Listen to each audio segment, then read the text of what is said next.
Again, John? Is now police almost cut this car off twice. This is near the Opelika Airport area. Almost stopped and cut off a couple of times by law enforcement, but yet evades again. So this chase continues. Thankfully it was going at slow rate of speed, but now going on a lawn, weaving in and out of traffic, it looks like. Law enforcement closing really close here as this continues. Doing anything. I mean, this is just free-wheel driving. We hope no one gets hurt as an innocent. Again, we're in a neighborhood area here, just weaving in and out, being followed very close. Mike Brooks, ready to go here? As we've got quite a scene here. It really was. You saw him cut across the lawn there. They almost cut him off. But, these things they're so dangerous to law enforcement, Mike. Just had an officer in Prince George's County, Maryland, killed during a chase just earlier this week. And, it puts officers' lives in danger. And look at the speed he's going through this neighborhood, Mike. I'd say he's going at least 50, 55 days. He slows down. And then you see law enforcement, though, right on him, right on his tail. And again, was usually what they also like to do, just in case there's a bailout, is to try to get a canine unit in that stack of cars right behind the car who they're chasing, just in case that happens. You see him going through a school area right now. So again, very, very dangerous. Hopefully, they're able to put this out over the radio in that area to tell people to stay away from that particular area. But it looks like he's getting ready to go underneath some interstate, and hopefully he won't get onto that interstate. But doing whatever they can here trying to evade the authorities. Pretty dangerous stuff here. We thought this was over, Mike. You might have been in transit to come over here and talk to us about it.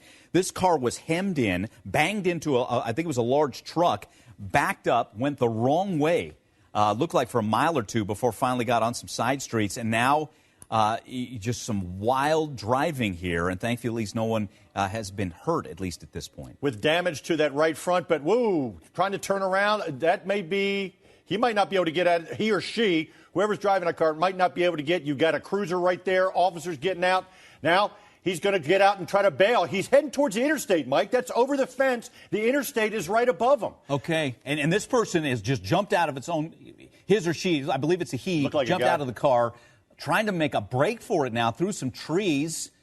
We believe that law enforcement now has pretty much trapped this person. It looks like they're on him.